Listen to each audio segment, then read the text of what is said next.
Paz e graça para você ligado nessa emissora. Está na hora e estamos começando o seu programa de reflexão, entrevistas e debates de todas as noites. E o tema de hoje tem a ver com o sentimento de muitos de nós, com uma certa rodagem pela vida, né? Uma certa idade, em que diante dos tempos novos e da quantidade absurda de mudanças feitas em tão pouco tempo, nos faz sentir obsoletos, né? Anacrônicos. É como se nós não fizéssemos parte desse mundo, né? É uma coisa que muita gente sente, apesar de não ser ainda considerada idosa. Imagina os idosos, né?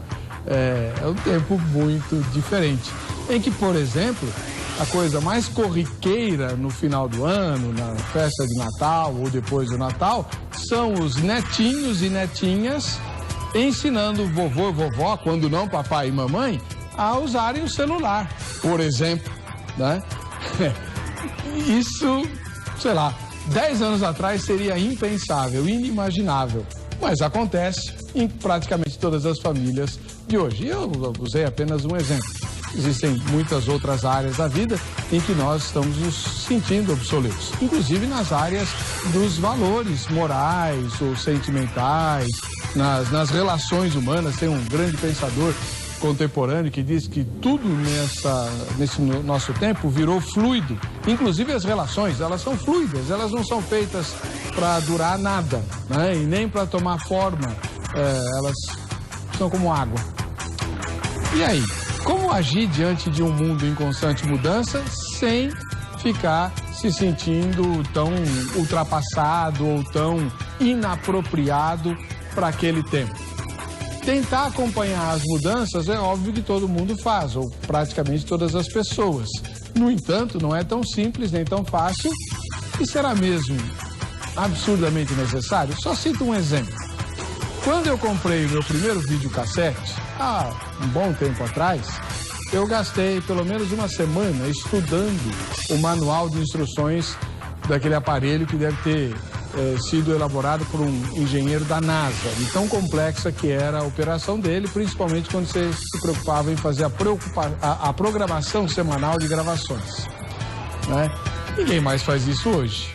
Aliás, já notou que os aparelhos contemporâneos vêm sem manual? Ninguém lê mesmo? E quem quiser, que casse na internet. É ou não é? Então, para os tempos de hoje, nós estamos preparados? E o que fazer para vivê-los e vivê-los bem? Está no ar o Vejam Só.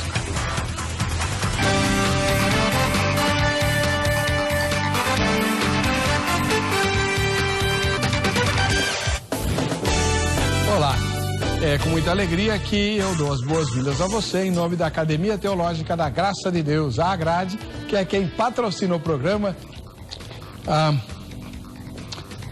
Para conversar sobre o tema de hoje, nós trouxemos a doutora Maria Estela Junqueira Rebouças, que você já conhece de outros debates aqui. Ela é psicóloga clínica. Tudo bem, doutora Maria Estela? Paz e graça, seja bem-vinda. Muito obrigada, boa noite a todos. Espero que todo mundo assista a um bom programa hoje. Onde é a clínica da senhora? É em Moema, na Divino Salvador, 726. Muito obrigado pela presença. Um prazer. Do outro lado, trouxemos um professor de filosofia, o filósofo da Igreja Assembleia de Deus do Ministério Belém, ele que é pós-graduado também em Novo Testamento, o pastor Rodrigo Ursino. Seja bem-vindo, pastor, professor, tudo bom? Obrigado, reverendo, graça e paz. Deus abençoe todos que estão assistindo a gente aí nesse momento. Mandar um abraço para minha esposa, irmã Rose, minha filha, Ana Isabela, toda a família que está nos assistindo, irmão Jair, que nos assessora, nosso amigão, está conosco aí, depois pega ele lá. E é um prazer sempre que estamos aqui para debater sobre esses assuntos tão interessantes. Quem quiser encontrar o senhor, encontra aonde? Em qual igreja? Então, eu congrego na Assembleia de Deus do Belém, né? Na igreja do Jardim Eliana. Ela fica na estrada Canal do Cocaia 336. Mas como eu sou um pregador itinerante, então é difícil eu estar por lá, né? Mas alguns cultos. Então o que você faz? Você, no site vejamsó.com.br e durante o programa, vai aparecer o contato dos convidados. Você anota e telefona, manda e-mail e tal, né? Para combinar um encontro, seja com a doutora Maria Estela, né? Se você precisar de ajuda psicológica, ou com o professor Rodrigo Ursino, no caso da elucidação filosófica ou bíblica, né? Doutora Maria Estela, a senhora é moça, mas com certeza já lidou com pacientes que se sentem extemporâneos, né? Se sentem ultrapassados, inapropriados ou inadequados para o tempo de hoje. Isso é comum ou é raro? Não, isso é bastante comum e é comum até em todo o tempo da história humana, né? As pessoas sempre estranham e se rebelam um pouco contra o novo, né? Se pegar os anos no século XVIII, XIX, a vestimenta e a vestimenta que é hoje, né? Até sair de uma roupa que ia até o chão para uma bermuda, quantas pessoas ficaram revoltadas nesse espaço de tempo, né? Eu me lembro quando eu era menina, minha mãe falando, a moral não muda, é uma só, mas na verdade ela muda, né? Agora, o que está complicado, acho que hoje em dia, é que não é só uma questão dos valores, mas a perda da educação e do respeito ao próximo, que aí já é uma outra questão, não é a questão dos valores tradicionais, né? Os valores do caráter, mas a perda do caráter. Eu acho que isso é que está pegando mais hoje em dia, a perda do caráter. Muito bem.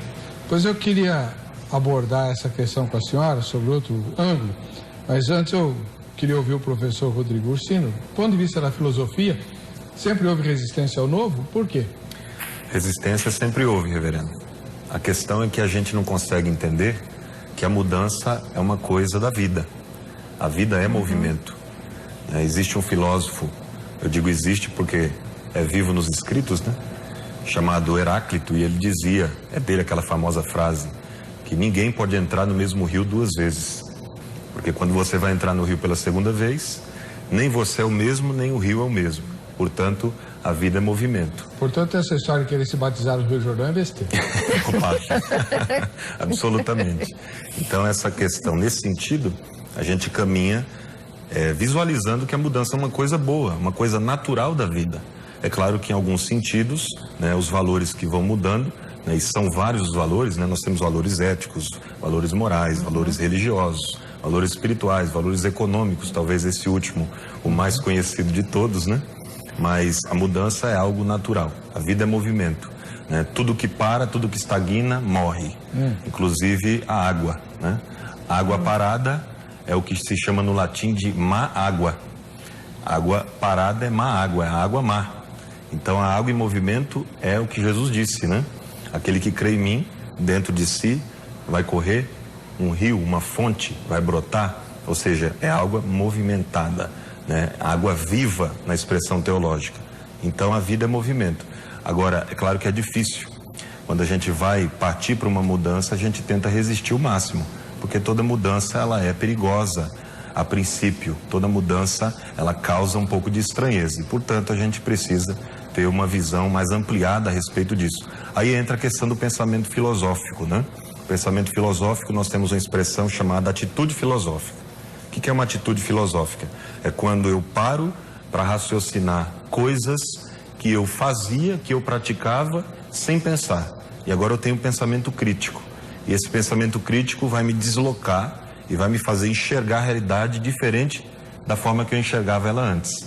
E aí eu vou sair do quê? Do senso comum e vou passar para o senso crítico ou científico, né? Como a gente também pode expressar dessa maneira. Doutora Maria Estela, a senhora falou em perda de caráter. Então, o que é exatamente que nós chamamos de caráter? O caráter é o conjunto de valores que uma pessoa tem, que norteia as atitudes dela. É claro que isso é variável de uma pessoa para outra, né? Mas se chama caráter, a pessoa que tem caráter, né? A pessoa que não faz mal ao próximo, e que, de certa maneira, não faz mal a si mesmo. Claro que existem distúrbios psicológicos que a pessoa faz mal a si mesma, mas quando você lesa o outro, quando você penaliza o outro, quando você rouba, você mata, você mente, você não tem constrangimento, você não sente nem culpa, nem vergonha de nada que você faz contra as pessoas, em maior ou menor grau, isso se chama uma falta de caráter. Então, o caráter é você, nas suas atitudes, não deixar de levar em conta o que você causa ao próximo. Então, doutora, mas aí que tá. Vamos lá. Se ter caráter é não prejudicar o próximo, né? Isso não mudou nos últimos 10 mil anos. Fazer o mal ao próximo sempre foi a mesma coisa. Então a questão do caráter não pode estar ligada às mudanças dos valores.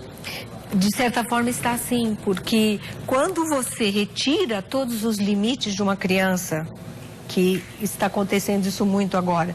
Você vê facilmente crianças fazendo birras e falando palavras ofensivas aos pais, publicamente inclusive.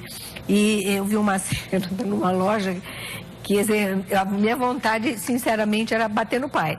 Um menino de uns 3 anos mais ou menos, ele entrou na vitrine da loja, dentro da vitrine, e começou a chutar e arrebentar tudo que estava lá dentro. Tá brincando? Sim, e o pai, ajoelhado, na vitrine, com os pés para fora, os joelhos dentro, ajoelhado, com a mão assim, e falando: meu filho, por favor, papai está implorando, papai está pedindo, por favor, meu filho, não faça isso. Né? Quer dizer, essa pessoa está criando uma pessoa com uma séria tendência à perda de caráter. Bom, primeira pergunta. Professor e pastor Rodrigo Ursino, a que o senhor atribui esse tipo de problema que ela acabou de descrever? Ao problema educacional? Por que um pai tem que passar por isso? Por que ele passou por isso? Na verdade, foi uma má instrução que ele deu ao seu filho desde pequeno. Se ele está agindo dessa maneira... O filho dele é pequeno, tem 3 anos. Então, se ele está instruindo ele dessa maneira, né? E ele já está ordenando o pai, comandando o pai, norteando o pai, significa que o problema está no pai, não no filho. Claro que posteriormente isso vai refletir na família, mas começou com o erro do pai, da mãe. E qual foi o erro do pai? O erro foi não instruí-lo da maneira correta, ou seja, impor limites. Impor limites à criança. Sem limites, como a doutora acabou de dizer, eu vou ensiná-lo a ser quem sabe, um psicopata, uma pessoa que não tem... Exatamente. O senhor é muito jovem.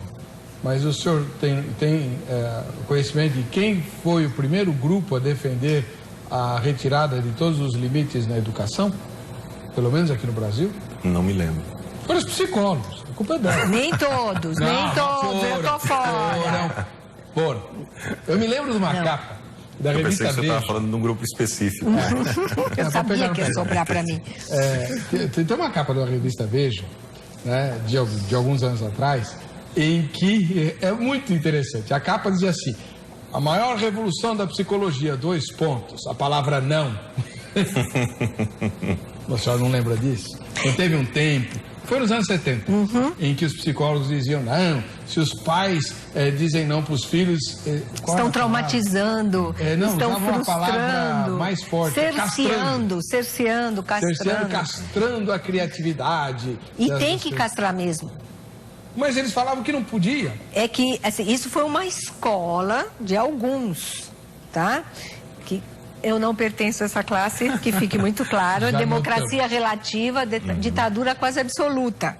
Porque uma criança... Sério? Sério, a criança, ela não sabe consequências do que ela faz. Ela não tem condição de avaliar. Esse menino de 3 anos destruindo, ele não tem noção de que isso vai refletir na adolescência dele, que tipo de adolescente ele vai ser e o que vai acontecer com ele a hora que ele fizer isso mais tarde, quando ele for maior.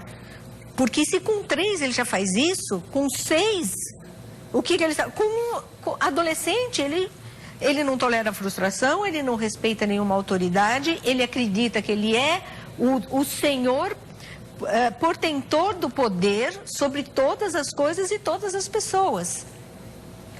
Ele não tem condição de avaliar o que ele está fazendo. Quem tem que fazer isso são os pais. Então por que os psicólogos vieram com essa novidade? Isso foi uma meia dúzia de... Pô, mas influenciaram para chuchu. Influenciaram porque ficou assim, eles acabaram colocando uma culpa nos pais de educar os filhos. Uhum. Então, você educar os filhos virou um trauma dos pais. Quer dizer, eles têm que conversar... Como o pai estava fazendo. Como o pai estava fazendo. E as crianças, naturalmente, vão ver a luz e vão ser educadas, responsáveis, vão tolerar a frustração, vão saber lutar pelas coisas. Não é assim que funciona. O ser humano não é assim. O ser humano, ele... Falo que é um espírito de porco que só Deus para aguentar. O ser humano não é assim. O ser humano, ele tem inveja, ele tem disputa, ele é competitivo, ele adora estragar as coisas.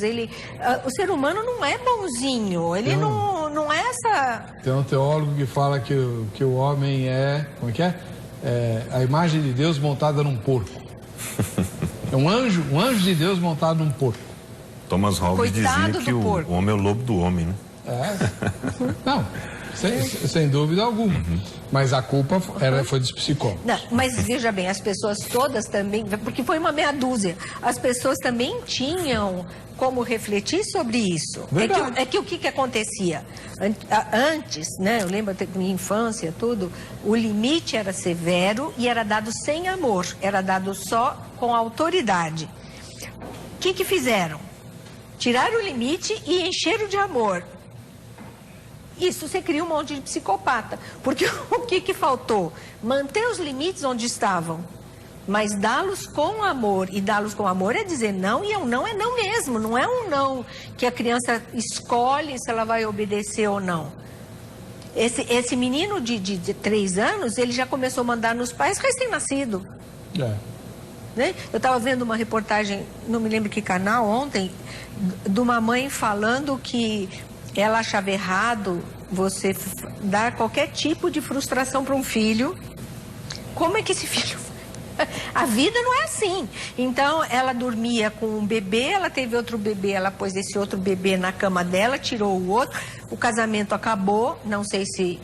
pela forma como ela estava lidando com a maternidade, e ela falou assim, olha, eles naturalmente foram para a cama dela, para a cama deles. O que ela fez? Ela pôs uma cama para ela no quarto deles, eles dormiam as 3 caminhas do lado, e ela considerava isso, que as crianças tinham naturalmente entendido que elas tinham ido para o quarto deles. Situação mais esdrúxula. Né? Quer dizer, como que essa criança vai enfrentar a escola na hora que ela pensar que sabe e não sabe, na hora que ela achar que vai tirar 10, tirar 0, na hora em que o chefe chamar a atenção dela, na hora que ela perder o emprego, na hora em que ela se apaixonar e ela não for correspondida, da onde que ela vai ter forças para suportar a vida? Verdade. Não vai ter. Bom, você de casa, o que pensa a respeito do assunto? Vamos lá. Página do programa é o vejamsó.com.br, que tem lá a pergunta da nossa enquete. Você, em relação aos tempos de hoje, sente-se... Primeira resposta, obsoleto e ultrapassado. Sou eu. Segunda resposta, atuante na contemporaneidade. Terceira resposta, não sei ou nenhuma das anteriores. Você precisa votar na enquete para concorrer aos brindes da grade. Muito bem, o tema de hoje tem a ver com o sentimento de obsolescência, de se sentir obsoleto, né? Inadequado. E no primeiro bloco nós tivemos um problema técnico, não pudemos exibir a matéria, que ficou consertada agora. Vejam só. Vivemos numa época que aceita como um dado adquirido que os valores estão em crise. Em todas as épocas sempre surgiram vozes manifestando idênticas impressões. A globalização econômica e o neoliberalismo, o individualismo e o relativismo, a par do progresso tecnológico, aceleraram a tomada de consciência de crise de valores por parte da população. Não existem atualmente critérios seguros para distinguir o justo do injusto, o bem do mal, o belo do feio. Tudo é relativo, subjetivo. Ou seja, não existem valores. Tudo depende das circunstâncias e dos interesses em jogo. Dessas posições, facilmente se conclui que os valores que tradicionalmente eram dados como inflexíveis ou foram postos em causa ou abandonados.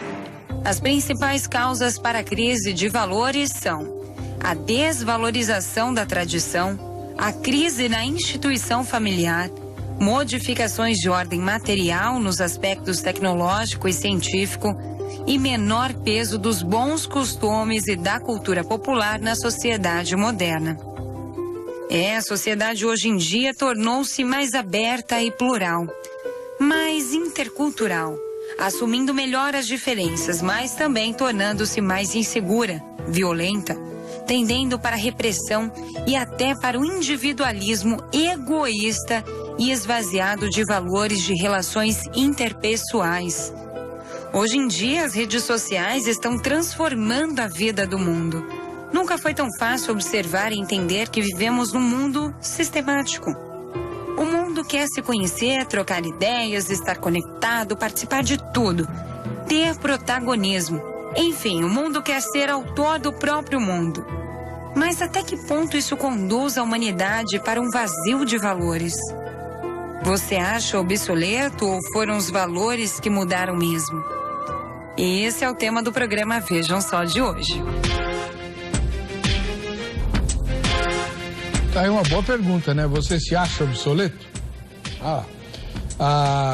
Você vai à nossa página na internet e vota. Vejamsó.com.br. Votando na enquete, como eu disse no bloco anterior, você se habilita para os presentes da AGRADE, Academia Teológica da Graça de Deus. Muito bem. Professor Rodrigo Ursino, na matéria que nós acabamos de assistir, está escrito lá que os valores hoje são constituídos de acordo com as circunstâncias e com os interesses. Nem sempre foi assim? Então, essa questão polêmica, né? Porque alguns dizem que sim, outros dizem que não. O que é que a gente constata? É que na maioria das vezes os valores eles estão ligados à questão da moral. E a moral ligada à ética. Só que há uma diferença entre essas questões, né? Porque algumas pessoas confundem-as, pensam que elas são as mesmas coisas. Por exemplo, ética é universal. A ética é universal. Apesar de poder modificar-se, né? Evoluir de acordo com o tempo, ela é universal, ela é para todos. Já a moral, ela é algo de um grupo, de uma sociedade determinada, né? E já os valores estão ligados, né, diretamente à questão da moral. Então a moral é a prática de uma ética e os valores estão por trás, né, desta moral que eu pratico. Então, nesse sentido, quando eu falo de valores modificados, eu tenho que entender que sempre, desde o início, desde que o mundo é mundo, as pessoas sempre tiveram seus valores de acordo com a sociedade que elas viviam, de acordo com o grupo pré-estabelecido ali. Agora, o que é interessante é que a filosofia, dentro da questão da ética, nós temos uma matéria, uma disciplina chamada à parte, né, de axiologia. A axiologia é a ciência que vai, né, exatamente debater sobre a questão dos valores, dessas questões relacionadas à moral. Então, você vai perceber que sempre houve essa distinção, né? E a prática dessas éticas, né, ou da ética universal e das morais que estão nelas inseridas, sempre elas vão variando, de acordo com a sociedade que está se passando no momento. Então, né? Professor, então, essa sensação de que os valores mudaram, todos os habitantes do planeta já sentiram isso? Sim, exatamente. Isso não é privilégio do século XXI? Sim, interessante, reverendo, se eu tocar nesse assunto, porque a gente costuma ouvir muitas pessoas dizer assim, nossa, tudo está mudando, como se fosse uma coisa absurda. E, na verdade, é uma coisa óbvia. Na verdade, as coisas sempre mudaram. A questão de hoje é que elas mudam com mais velocidade. É aí que está a questão. A velocidade da mudança é o que nos assusta. Porque o que levava antes 100 anos para modificar-se, hoje leva o quê? 1 ano, meses. E principalmente em relação à tecnologia, né? E aí sim eu confesso que eu me sinto obsoleto às vezes, mesmo sendo jovem. Mas nós percebemos que quando a gente fala de mudança, a gente fala de algo que passa a ser modificado com muita velocidade nos dias de hoje. É engraçado você encontrar as pessoas na rua, às vezes, depois de um longo tempo e não se vê, né? E a pessoa diz, nossa, você não mudou nada. Claro que eu mudei. Claro que nós mudamos. Porque a cada minuto, a cada segundo, a cada hora, nós mudamos o tempo todo. Mudamos de pensamento, mudamos biologicamente, organicamente. Então a gente sempre vai se modificando. Agora a questão é, nós podemos mudar para melhor e podemos mudar para pior. Quer ver um exemplo de coisas que mudaram, valores que mudaram para melhor? Antigamente a escravidão era normal. Até que alguém se levanta e começa a questionar, isso é ética. E a prática dessa ética é a moral. Então se cria um novo valor moral. Por exemplo, na década de 60, 1960, nos Estados Unidos, fato conhecido de todos, uma mulher se recusou no ônibus a dar o lugar para um branco que tinha chegado. Era lei, era normal, era o costume. Chegou um branco, não tem mais lugar, levanta-se o negro e o branco senta. Ela disse, eu não vou, você deu meu lugar. O que ela fez? Ela levantou um questionamento ético. Ela fez a sociedade pensar filosoficamente. O que é isso? Há um mito na filosofia, né?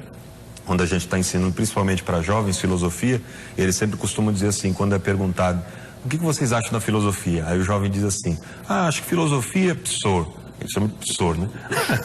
Eu acho que a filosofia ensina a gente a pensar. Isso é uma bobagem. Ninguém ensina a gente a pensar. O ato de pensar é inato. Eu sei pensar, sei porque sei. Nasço assim. Nasci sabendo. Nesse sentido, eu nasci sabendo. Nem precisa ninguém me ensinar. Mas a filosofia tem um papel de ensinar você a pensar de maneira lógica e organizada.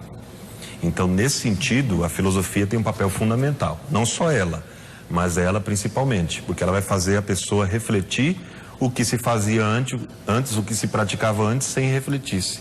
Nesse caso da escravidão, especificamente, é algo interessante a gente pensar. Lembrando que quando isso aconteceu não tinha mais escravidão nos Estados Unidos, mas os negros tinham direitos diferentes, por reflexo, lei, né, e consequência. Né? E foi muito interessante porque, obviamente, a sociedade condenou a mulher. O que os negros fizeram sob liderança de Martin Luther King? Ele falou assim, seguinte, não pegamos mais ônibus, vamos andar a pé e não pegamos mais ônibus. Em pouco tempo, as companhias de ônibus começaram a clamar para que a lei mudasse. Porque ninguém gostava de negro, mas o dinheiro deles era bom. Fantástico. Né? E sem derramar uma gota de sangue, Martin Luther King fez a maior mudança do século XX na América do Norte. Houve sangue derramado? Sim, mas não foi Martin Luther King que derramou, foram os inimigos dele. E era um grande amigo do Billy Graham, né? Um grande amigo. Billy Graham cansou de tirá-lo da cadeia, né? Pois é. E, inclusive, o sangue dele também foi derramado, né? Exato. Bom, doutora Maria Estela, a senhora como psicóloga me explica uma coisa aqui. Segundo o professor Rodrigo, as mudanças são necessárias e vêm para o bem. Então, por que boa parte do pessoal mais maduro costuma dizer assim, no meu tempo era que era melhor, o antigo é que é bom. Porque é o conhecido, é aquilo que você está acostumado, você se acostumou com aquelas regras, você se acostumou a pensar daquela forma, a agir daquela forma. Quando o mundo à sua volta muda, você fica deslocado. E quanto mais velho você vai ficando, menos parceiros você tem, porque as pessoas vão morrendo. Então você vai ficando cada vez mais deslocado. Você vai perder, de uma certa forma, você vai perdendo seu lugar no mundo. Porque a mudança, ainda mais como Elias brilhantemente falou, né, da velocidade das mudanças hoje em dia, você vai perdendo o chão, você não consegue pertencer. Né? A minha filha caçula, ela teve um problema de relacionamento, assim, de ficar isolada na classe, na época do fim do primeiro grau, começo do ensino fundamental, porque os valores dela eram os meus e não combinava com ninguém da classe. Credo, a senhora é de outro planeta? Eu acho que hoje em dia eu posso dizer que sou. Sou do seu planeta. Somos dois. Somos dois. Eu desconfio que também frequenta aquele planeta. Porque, assim, ela estava deslocada, né? Então, eu falei para ela, vamos fazer uma coisa. Vamos fazer uma festinha aqui em casa, morava num apartamento. Você convida todo mundo, era Halloween, né? 31. Eu falei, enfeita a casa, vamos pegar filmes de terror, você convida o grupo da sua classe para assistir filme de terror, que eles adoram. Fizemos tudo lá e cada um levou um pratinho, não sei o quê. Tinha brigadeiro, que eles fizeram guerra de brigadeiro. Guerra de brigadeiro na sala. As pipocas, virou chuva de pipoca. O filme, quem já tinha assistido contava o final, estragou. E eu fiquei no quarto com meu marido para deixar eles à vontade. Daí ela foi até o quarto e falou: mãe, eu quero que todo mundo vá embora. Porque eles acabaram com a nossa casa, tá tudo sujo, eles estragaram a comida. Isso para ela era uma coisa inimaginável, assim, estragaram toda a comida. E ela queria que todo mundo fosse embora. Quando cheguei na sala, você tem uma noção, eu precisei lavar a sala com água, sabão e vassoura, esfregar o taco para limpar. Que coisa, não? E eu tive que pedir que eles realmente se retirassem. Alguma mãe reclamou? Nenhuma. Nem perguntaram por que tinha acabado antes. Uma das vantagens do tempo presente numa situação como essa seria bater bastante foto, fazer uns vídeos e colocar... É que ela hoje não é mais... Isso tem bastante tempo. Sim. Então nem tinha celular com essas... Sim. Mas se fosse hoje, a gente poderia repercutir, porque certamente muita gente iria lhe dar apoio e outros iriam dizer: você é doida, foi você que pediu. Quem mandou levar para sua casa, porque não sei o quê. Agora aguenta. Agora aguenta. Então, de fato, as mudanças são muitas vezes positivas. O duro é se adaptar, né? Se adaptar é a questão. Agora, se adaptar é a questão. Se os valores sempre foram estabelecidos baseados nas circunstâncias e nos interesses, então nem sempre os valores do passado são de fato bons. Exatamente. Nem todos os valores são bons, né? Para o valor, porque quando a gente fala em valor hoje, né, a palavra valor, caráter hoje, sempre está no sentido bom. Mas nem sempre, nem sempre. Eu tenho valores ruins, né? Tem valores prejudiciais. Por exemplo, os valores de um bandido, de um estuprador, são totalmente diferentes de um pai de família, né? De uma pessoa que serve a Deus, de uma pessoa que tem uma consciência mais limpa, mais purificada. Então essa questão é muito, muito interessante. Nesse sentido, o trabalho do filósofo é provocar. A filosofia, ela provoca, e provocar incomoda. Eu queria chegar na seguinte questão. Vamos pegar um outro exemplo bem concreto aqui do Brasil. Não faz muito tempo, você que está me assistindo já era vivo e consciente. Nas residências maiores e nos edifícios havia a separação de quem podia pegar o elevador social e de quem era obrigado a usar o elevador de serviço. Porque os serviçais tinham que entrar pelo portão de serviço ou pelo elevador de serviço. Numa discriminação escancarada, social. Aí a lei mudou isso. Mas as pessoas mudaram por causa da lei? Não necessariamente. Se você entrar no elevador junto com o serviçal, você pode entrar na boa, mas pode ter uma outra pessoa do lado fazendo cara feia, porque a pessoa está entrando no elevador que ela julga ser da propriedade dela. Então, não pode misturar as classes? Eu acho que pode e deve. Eu acho que pode, na cabeça desse pessoal? Na cabeça dessa, ela pertence a uma elite que não deve ser misturada. Inclusive, isso é um resquício de escravidão, né? Aqui no Brasil mesmo. Sim. Por exemplo, o apartamento, em alguns apartamentos, você via, era muito normal ter a questão da sala, do quarto, da cozinha e o quartinho da empregada. Isso é um reflexo, por exemplo, da fazenda da senzala.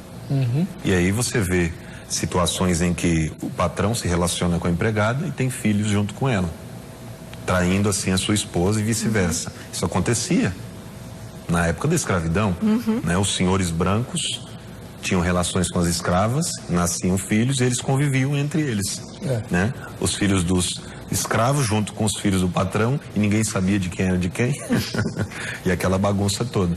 São a questão dos valores e isso vai refletindo na sociedade nos dias de hoje de uma forma muito forte.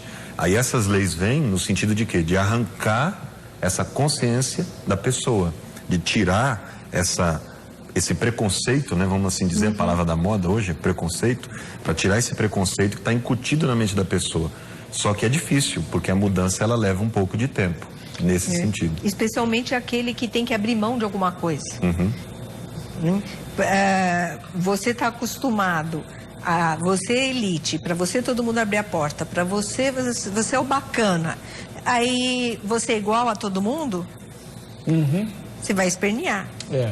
E tem uma outra coisa que nós vamos explorar no próximo bloco, que é a seguinte, esse tipo de coisa de discriminação, o que tem na base? A ideia de que existem pessoas que eu posso usar, porque elas são de uma categoria inferior, então elas estão lá para me servir, eu vou usar essas pessoas.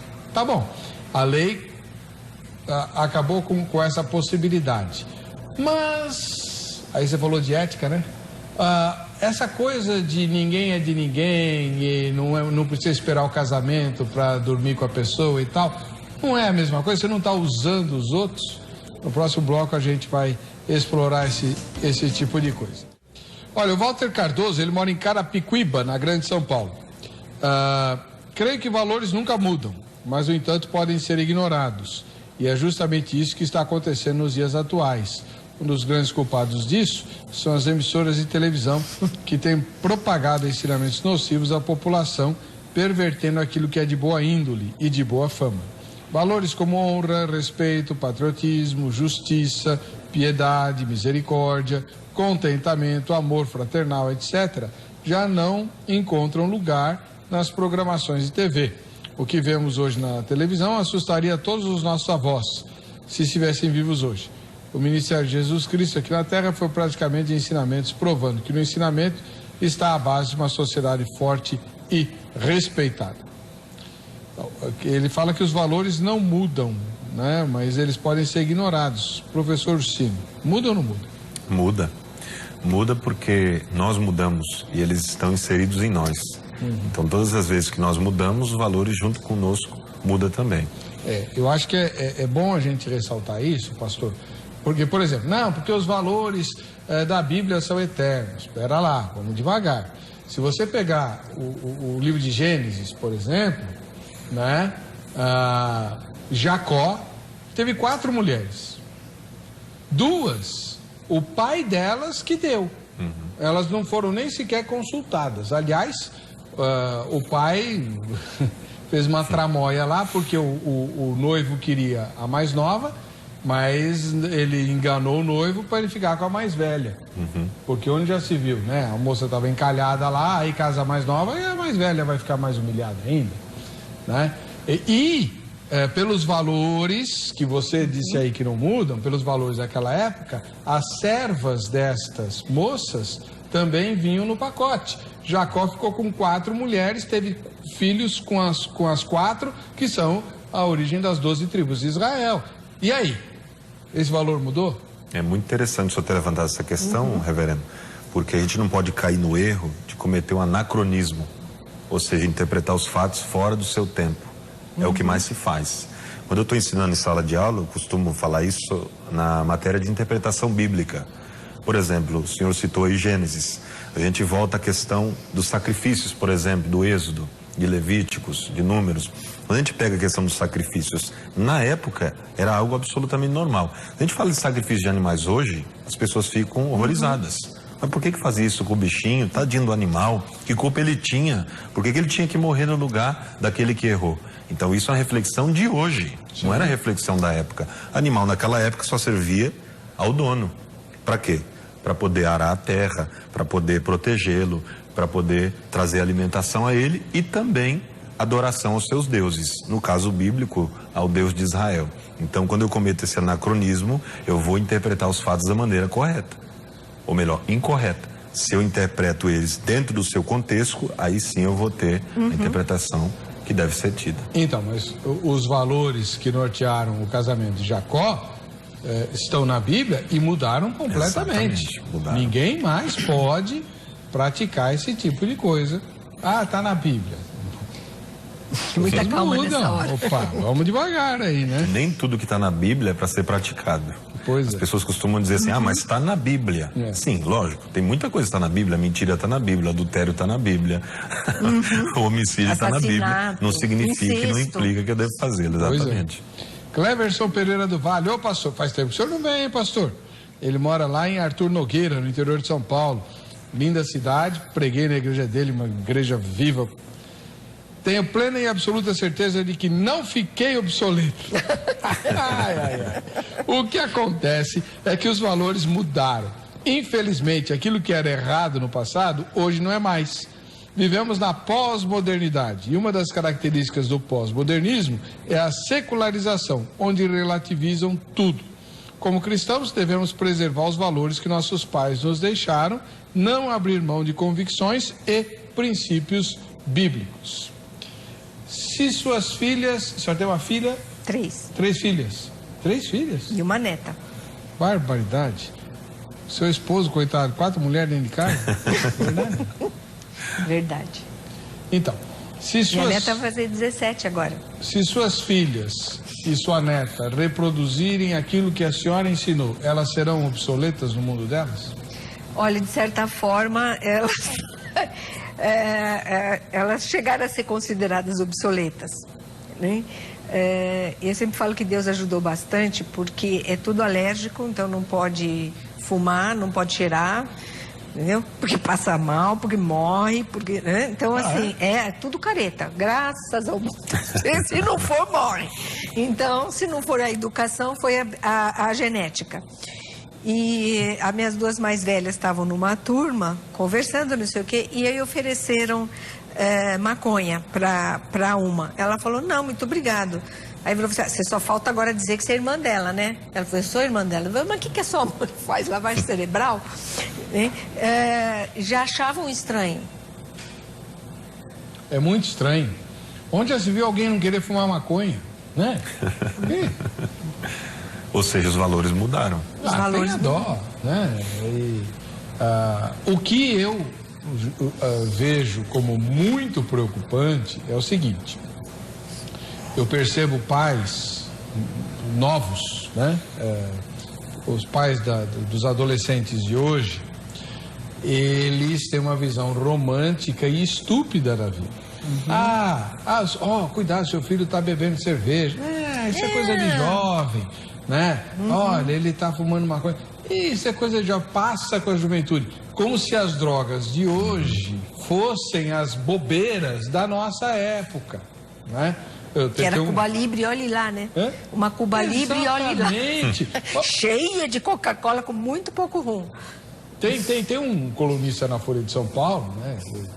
A essa hora da noite eu posso falar, né? Que ele fala assim, que saudade da gonorreia. Que era o principal problema, né? Hoje isso é...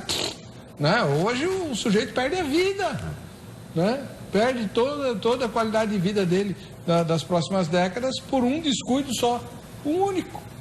O que é interessante, reverendo, nesse sentido, é que o único ser vivo que tem liberdade é o ser humano.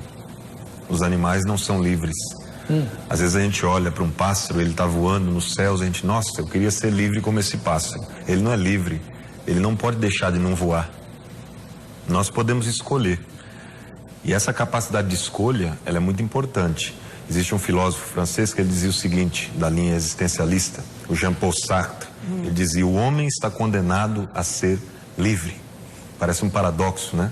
Condenação e liberdade numa mesma frase. Mas é exatamente isso que ele estava querendo dizer. O homem está condenado à liberdade. Por mais que eu não queira, eu sou livre. E quando eu não quero escolher, já estou escolhendo não escolher. É uma escolha. As escolhas, elas são individuais, mas as consequências, elas podem ser coletivas. E aí que está o problema. Aí entra a questão novamente da ética. A ética é a ciência do bem viver, porque eu não posso viver sozinho. Eu vivo com outros, por isso a gente usa a palavra conviver. Eu não consigo viver sozinho, eu não consigo viver isolado. Inclusive, a palavra isolado no italiano é ilha, né? Eu não posso ficar ilhado. Eu vivo com outros, eu convivo com pessoas. Então, as minhas escolhas, as minhas atitudes, isso já é moral, é a prática da ética, vão refletir em outros.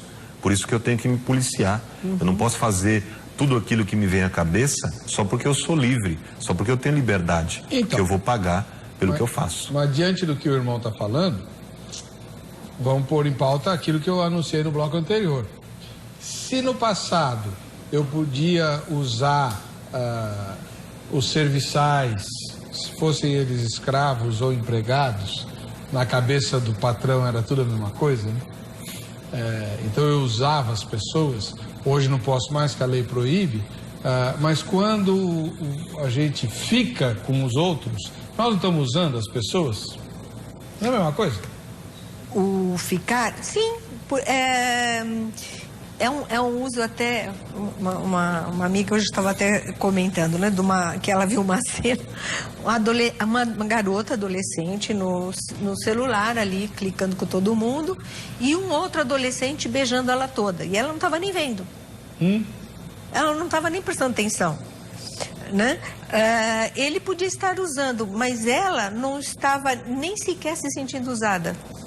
E acho que isso é o choque maior.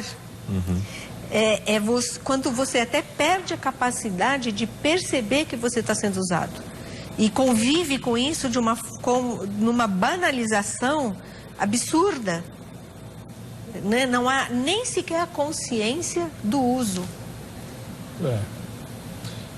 E como é que o filósofo vê isso? Então eu volto à questão da liberdade, da escolha, porque tudo que fazemos parte da nossa escolha, parte da moral. Quando eu escolho alguma coisa, eu estou usando a minha moral. Por que eu escolho isso e não escolho aquilo? Então eu fiz um juízo de valor, eu fiz um juízo de fato. Eu preciso entender aquilo que eu estou fazendo. Então, tudo que a gente faz escolhendo. Como eu disse no início, o animal ele não tem escolha. O gato não pode deixar de miar para latir. Certo. Né? O cachorro não pode deixar de latir para miar. Então ele não tem escolha. Ele sempre vai ser um cachorro. O gato sempre vai ser um gato. Ele não vai deixar de ser em nenhum momento. O ser humano ele consegue ter essa capacidade de escolher mudar e poder mudar. Então, no momento eu estou agindo de uma maneira. Daqui a alguns anos eu posso agir de outra maneira. E isso é considerado, né, sabedoria. É a mudança de opinião. Já os animais não têm essa capacidade. Nós temos. Portanto, as consequências, elas virão. Eu sempre costumo dizer que grande parte, 90% dos nossos problemas é culpa nossa. Não é culpa de Deus, nem culpa do diabo, para quem crê. Não é culpa nem de Deus e nem do diabo, a culpa é nossa. Quando eu escolho, estou escolhendo e assumo responsabilidade. Por exemplo, existe uma escritora judia chamada Hannah Arendt, muito conhecida, uma mente extremamente brilhante.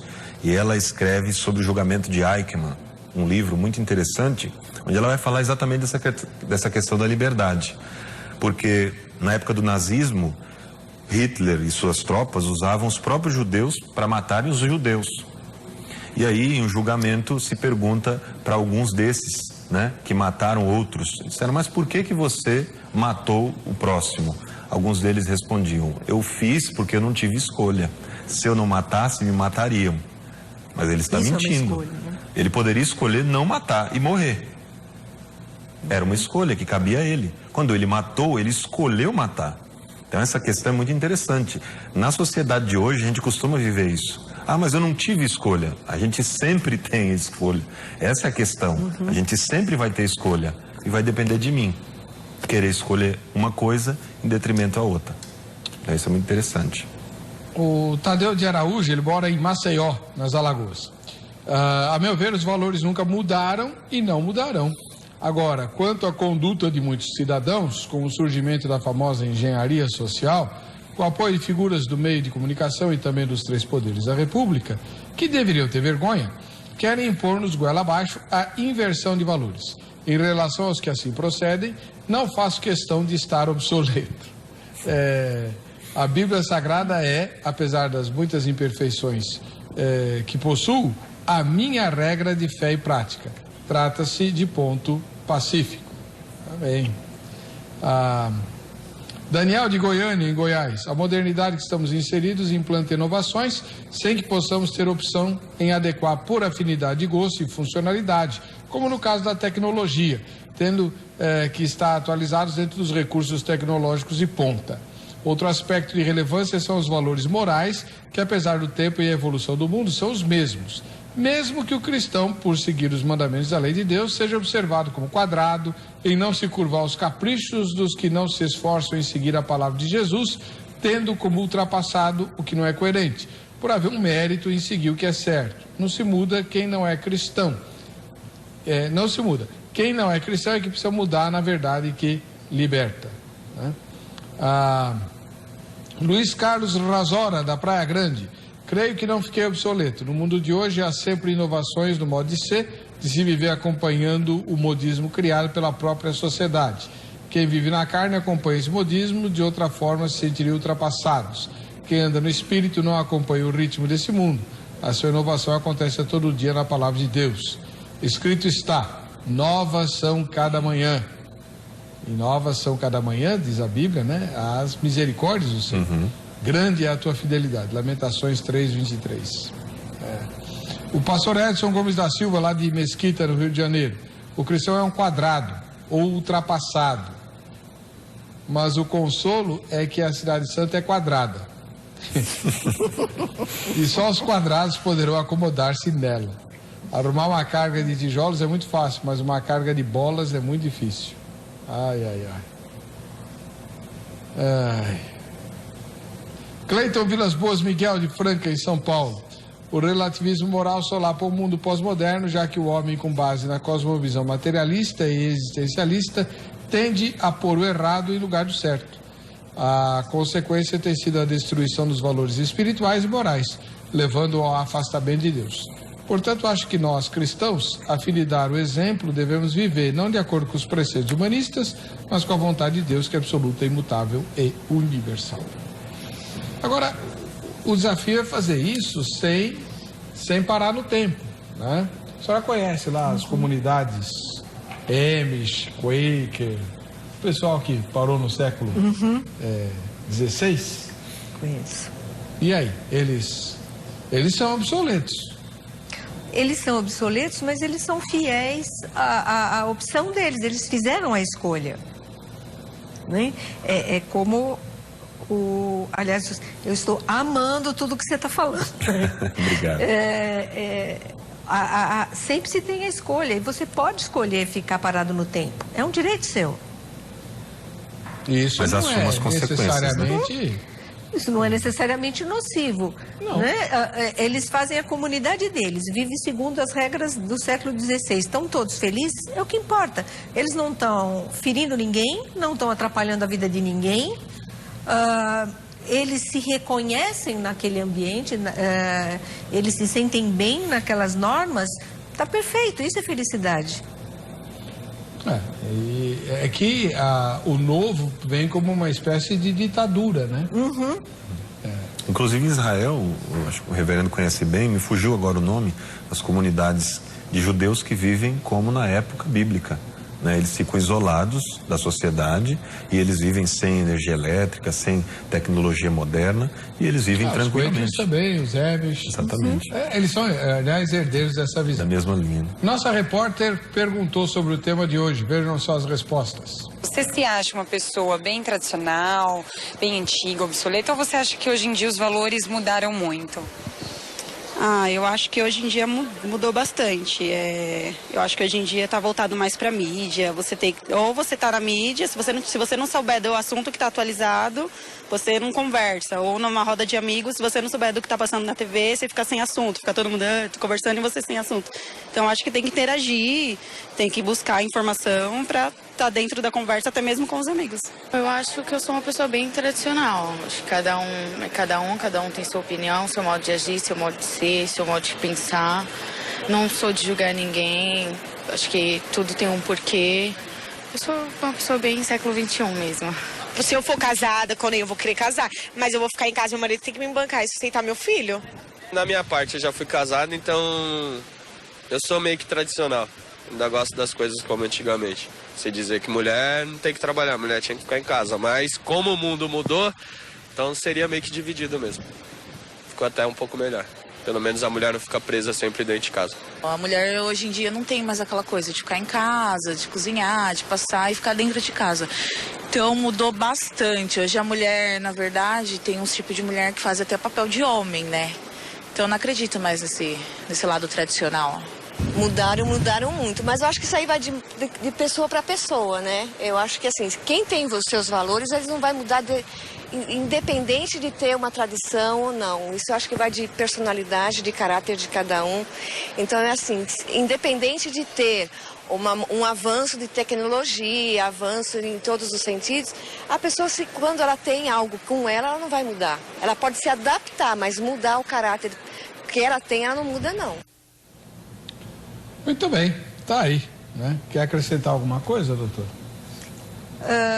Não, acho que não. Acho que se falou bastante sobre o tema, né? Acho que o importante mesmo é assim, é você não ficar obsoleto, mas nem se impor a modernidade que não pertence à sua natureza, né? Fica naquilo que for confortável, arcando com as consequências, porque tudo que você escolhe tem uma consequência. Complicado, né? E o senhor, professor? Bom, eu só queria reiterar o que a gente tem dito aqui desde o início, que a questão da mudança ela é uma coisa absolutamente natural do ser humano e ela precisa acontecer. Agora, ela precisa acontecer positivamente e não negativamente. Quem vai dizer isso somos nós. Nós devemos assumir essa responsabilidade. Deixar de lado essa questão de que não, alguém decide por mim, o governo tem que resolver, né? Alguém tem que fazer alguma coisa. A gente costuma ouvir muito essas frases, né? Mas ninguém faz nada e eu não estou fazendo. Então eu também sou igual. E lembrar que a gente é diferente, mas igual ao mesmo tempo. Igual na essência humana, na carnalidade, na questão corporal, na questão orgânica, mas sou diferente na questão do pensamento, do intelecto, do raciocínio, e é isso que nos faz crescer, é isso que nos faz conviver, é isso que nos faz andar junto, porque eu ando com você, aprendo contigo e você aprende comigo. Queria encerrar até agora esse assunto com um provérbio chinês que eu acho muito interessante, que diz o seguinte: quando dois homens, eles vêm um de encontro ao outro, ou ao encontro do outro, cada um contendo um pão, e eles trocam esse pão quando se encontram, cada um volta contendo um pão da mesma maneira. Mas quando cada um deles vem trazendo uma ideia e eles se encontram e no meio do caminho eles trocam a ideia, cada um volta com duas ideias. Então, essa é a questão. Conviver faz isso conosco. Legal, muito obrigado pela sua presença aqui. Eu que agradeço, Reverendo. Também a doutora Maria Estela Junqueira Rebouças, psicóloga, que nos ajudou aqui a discutir essa questão da obsolescência. Obsolescência. Isso aí, beleza. Muito obrigado, viu, doutora? Obrigada. Esperamos a senhora boa noite a todos. mais vezes aqui.